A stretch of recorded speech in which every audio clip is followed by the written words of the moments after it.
Sovereign इदारा है क्योंकि ताकत का सरचश्मा अवाम है, अवामी नुमाइंदों पर मुश्तमिल एक इदारा है जिसके पास कानून साजी का हक आईने पाकिस्तान ने दिया है।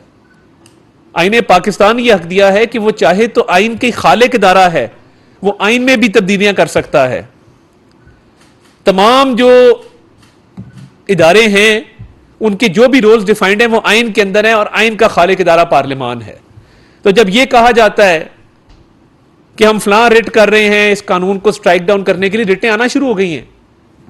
एक फायर वॉल है, आइन के मुताबिक अदलिया पार्लियामान के मामलात में और कानून साजी में मुदाखलत नहीं कर सकती, और अगर इस मामले पर मुदाखलत हुई तो इसका मतलब यह लिया जाएगा कि बेंचेस की तश्कील को जो मुनसिफाना बनाने की एक कोशिश है उसको कबूल नहीं किया जा रहा सुप्रीम कोर्ट की तरफ से, क्योंकि उधर वन मैन शो ही काबिल कबूल है, उधर वन मैन शो के जरिए ही मामला चलने हैं। तो पार्लियामान ने जॉइंट सेशन में ये बिल पास किया है और सुप्रीम कोर्ट को कानून साजी के जरिए पाबंद किया है कि बेंचेस की तश्कील अज खुद नोटिस के हवाले से जो केसेस हैं वो उसका एक तरीक़ेकार वज़ा कर दिया गया है। तो ये बड़ी खुशाइन बात है, और अब वो 3 जजेस को तरीक़ेकार भी बता दिया गया है कि इसकी मीटिंग कॉल होगी, मीटिंग में फैसला होगा, और इंशाल्लाह अगर सदर पाकिस्तान इस पर दस्तखत नहीं करते 10 दिन बाद ये नाफिज़ अमल होगा, इसका गैजेट नोटिफिकेशन हो जाएगा और उस दिन के बाद लॉ ऑफ द लैंड होगा और पाकिस्तान में सुप्रीम कोर्ट के तमाम बेंचेस इस कानून के मुताबिक बनेंगे, पसंद नापसंद पे नहीं बनेंगे, किसी फर्द वाहिद की मर्जी से नहीं बनेंगे। और ये जो इलेक्शन का मामला है, यानी 63A में जब उसकी तशरीह की गई तो आइन में जो तब्दीली की गई, पार्लियामान ने यह इख्तियार नहीं दिया था कि आइन में तब्दीली करके तो वोट गिनती में ना शुमार करने की आप तरमीम ले आए।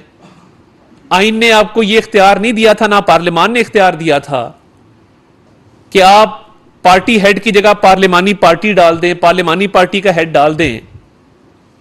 आपको अगर यही 2 तरामीम तहरीक इंसाफ की पंजाब में हुकूमत कायम करने के लिए मकसूद थी और आप चाहते थे तहरीक इंसाफ की पंजाब में हुकूमत कायम हो, आप हमें चिट्ठी लिखते और चिट्ठी में लिखते कि ये 2 तरामीम कर दें 63A में, जिसके तहत पार्टी हेड को निकाल के पार्लियामानी पार्टी डाल दें और लिख दें कि मुनहरिफ अरकान का जो वोट है वो जब कास्ट होगा तो गिनती में शुमार नहीं किया जाएगा और वो सीट से भी फारग होंगे।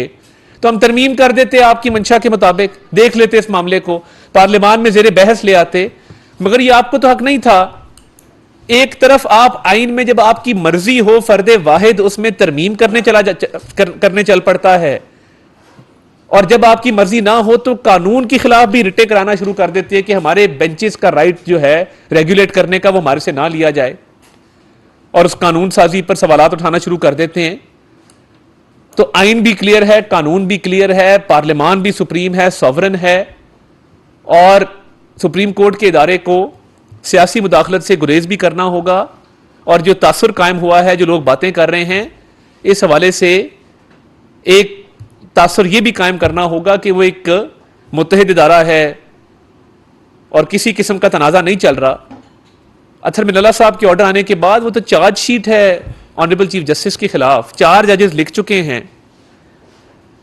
तो ये मामला इलेक्शंस का किसी करवट तभी बैठेगा, कल फाइनेंस के हवाले से भी बिल आ चुका है और पार्लियामान ये फैसला करेगी और उस पर बाकायदा फाइनेंस का जो बिल है उसके मुताबिक मामलात आगे चलेंगे कि इलेक्शन कमीशन को कितनी फंडिंग मिलती, कब मिलती है। तो ये तो मामला पार्लियामान में है। और जिस करारदाद की बात आज फवाद चौधरी साहब ने की कि उस पर बताले सरकार के दस्तखत हैं, 8 दस्तखत जाली हैं, करारदाद पे कभी भी तमाम अरकान पार्लियामेंट के दस्तखत नहीं होते, नुमाइंदगी होती सबकी।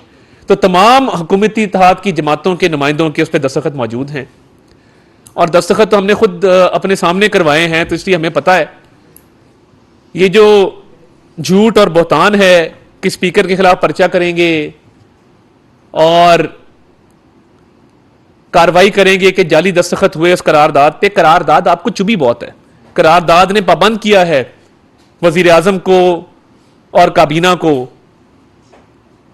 कि वो ये सारा मामला पार्लियामान में लेके आए और इस पर कोई फैसला ना किया जाए और इलेक्शन के हवाले से कोई फंड की मंजूरी ना दी जाए, ये पार्लियामान का फैसला है करारदाद के जरिए। अब ये करारदाद क्योंकि आपके मफादात के खिलाफ है, तो आप अब स्पीकर के खिलाफ जो है वो इल्जाम तराशी पर उतर आए हैं, जाली दस्तखत का इल्जाम लगा रहे। जाली दस्तखत इमरान खान के थे।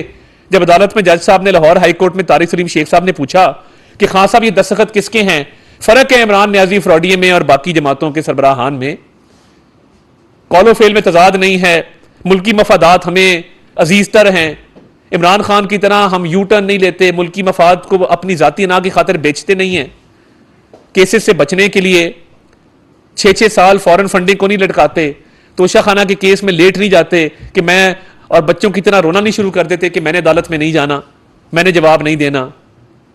स्टे ऑर्डर के पीछे साइफर के केस में नहीं छुपते, टिरियन के केस में तारीख पे तारीख लेके दायरा इख्तियार को चैलेंज नहीं करते। जितने चोरी चकारी के, डकैती के, टिरियन के केसेस हैं, तमाम में ये अदालतों से भागा हुआ है और स्टे ऑर्डर और बेलों पे फिर रहा है। जब लाहौर हाई कोर्ट के जज साहब ने पूछा था दस्तखत किसके हैं, तो खान साहब मुकर गए। उन्होंने कहा मेरे नहीं, अजहर सिद्दीक ने किए हैं। एक वो वकील है अजहर सिद्दीक साहब, उन पे उन्होंने उंगली उठाई, उन्होंने कहा ये इन्होंने किए हैं जाली दस्तखत मेरे। जाली दस्तखत करने के तो आप माहिर है, तो कार्रवाई स्पीकर को मैं रिक्वेस्ट करूंगा, कार्रवाई आपके खिलाफ होनी चाहिए। आपने वजारत से इस्तीफे के बावजूद जो एक वजीर इतलात के तौर पे आप फ्लैट पर आपका कब्जा रहा है, ये 2 माह कबल तक भी आपको चार्जेस उसके पे करने होंगे, वो लाखों रुपए बनते हैं। आपने सरकारी वसाइल का जो इस्तेमाल किया है, मुलाजमीन, गाड़ियां और जो फ्लैट आपने रखा है, तो कार्रवाई तो आपके खिलाफ होनी चाहिए। सरकारी फ्लैट में नाजायज काबिज के तौर पे रहने वाले फवाद चौधरी को जाली दस्तखत का इल्जाम लगाते हुए शर्म आनी चाहिए थी, मगर शर्म उसको आती जिसके पास हो, जिसके पास शर्म नहीं होती उसको आती भी नहीं है। दिलाई जा सकती है, कोशिश की जा सकती है, मगर जाली दस्तखत वाली जो बात की, इमरान खान साहब को ये आते हैं, हमारे दस्तखत भी असली हैं, हमारी हुकूमत भी असली है, हमारा कॉज भी असली है, आपके दस्तखत भी जाली हैं, आपका लीडर भी जाली है, आपका कॉज भी जाली है। जवेद हुसैन साहब दुनिया से सर, अतरबिल्ला साहब का जो ऑर्डर है वो आप कहते हैं चार्जशीट है, तो क्या उस चार्जशीट की बुनियाद पे कोई रेफरेंस तैयार किया जा रहा है? नंबर 1। नंबर 2 ये कि इस आर्टिकल जो आइन का आर्टिकल 183 जिसकी आप एक्ट के तहत जो उसमें तरमीम कर रहे हैं, उसमें नजरसानी की अपील पे एक राइट दिया गया है, और क्या उस अपील के राइट के तहत नवाज शरीफ साहब की अपील तैयार की जा रही है, वो कब तक दायर कर देंगे? बहुत शुक्रिया जी। देखिए, सबसे पहली बात यह है कि चार्जशीट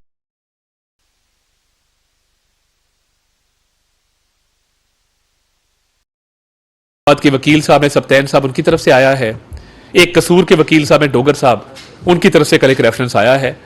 हुकूमत ने या हुकूमती इत्तेहाद ने अभी कोई रेफरेंस की तैयारी शुरू नहीं की, मगर ऑब्वियसली इस पर मशावरत जो है वो हो रही है और इस पर बहुत जल्द जो है वो कोई ना कोई फैसला कर लेंगे। जो नज़रसानी का मामला है, देखिए सुप्रीम कोर्ट से कोई भी ऑर्डर फाइनलिटी अटेन कर जाए और वो फाइनल हो जाए, तो उसके बाद फिर उसमें मजीद गुंजाइश नहीं रहती अपील की। ये आखिरी कोर्ट है, इसने जो लिख दिया वो ता क़यामत उसी तरह रहेगा, बाकी फैसले क़यामत वाले दिन होंगे। तो इसलिए नज़रसानी का एक राइट ज़रूरी था। फिलहाल ऐसी कोई अपील अभी तैयार नहीं की गई। ये मोहसिन दावड़ साहब MNA इस तरमीम को लेके आए थे और ये इसलिए लाए थे कि बहुत सारे पिसे हुए तबकात, बहुत सारे जो मरहूम जिन लोग जो महरूम है लोग और जिन लोगों की हक तलफियाँ हुई हैं, उनको ये मौका मिले कि वो अपनी अपीलें दायर कर सकें। तो इस पर अभी फ़िलहाल सियासी जमातों ने कोई अपील दायर करने का फ़िलहाल फैसला नहीं किया। जब होगा तो आपको मुतला कर दिया जाएगा। टिक्का खान सानी साहब समझ। अच्छा सर, गुज़श्ता रोज़ रज़ा रब्बानी साहब भी कहते हैं कि आइन में जो 90